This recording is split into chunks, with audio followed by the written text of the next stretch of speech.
The next filter that we're going to look at here in Photoshop is one of the newer filters that was just added a couple iterations back. And it's one that's a lot of fun. It's called Oil Paint. And you can do some pretty cool things with it. It's a painting effects filter, as you would guess. And the object of it is to make your photograph or image look somewhat like an oil painting, rather. And the controls are pretty straightforward. You have stylize and cleanliness, which controls the shapes of the brushes and how much the object is being distorted. Scale controls the size of the texture that you see from the brushes. Bristle detail is exactly what you think it is.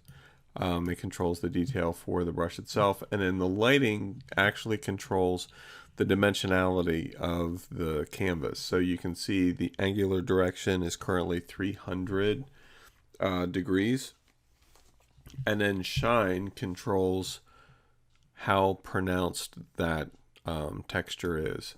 Now, what I've started doing in many cases is actually turning the shine down to 0 just so that I can benefit from the effects of the brushes themselves, just because it does some pretty interesting things with your objects. The more you increase these numbers, you can see where it has a really cool effect in smoothing out certain elements of your painting. And actually, let me open up another photograph here that has some trees that may show that. Actually, you know what? Let's take a look at this covered bridge. Even though this is pretty much just outlines, as you can see, let's apply this filter to these outlines and you'll be able to see what happens. So I'm going to turn the shine down to 0. And so you'll notice that the more I increase stylization and cleanliness, the more of this effect takes place and takes over. And of course, if I say increase the cleanliness to 10 and keep stylized down, it affects the image a certain way, versus if I reverse those two, which is usually what I tend to do. I usually tend to go higher with stylization and lower with cleanliness.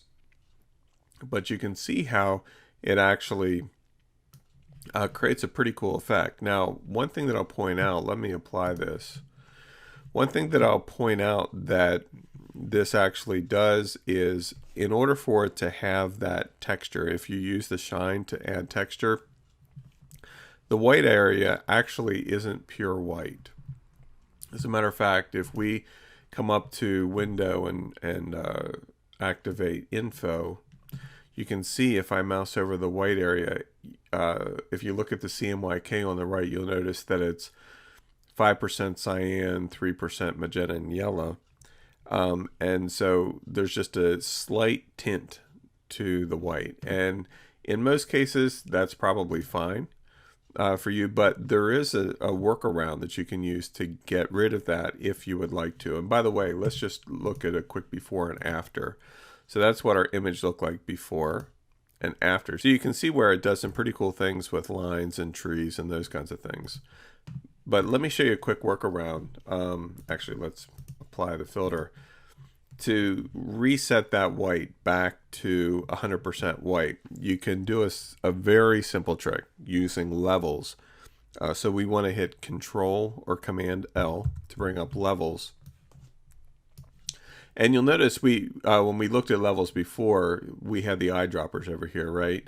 And if we double click on the highlight eyedropper, we want to make sure that all of these percentages are set to 0. And the reason why is because wherever we click with the highlight eyedropper selected, it will reset that value to whatever we have set here, which in this case is 0.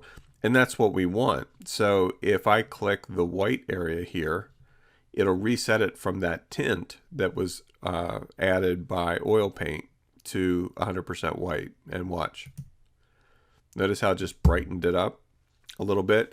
The other thing that's cool in working with levels and after applying the oil paint, especially if you're working with black and white images, is that you can use the sliders to to darken it up and add additional effects as well. And so then we can just simply click OK.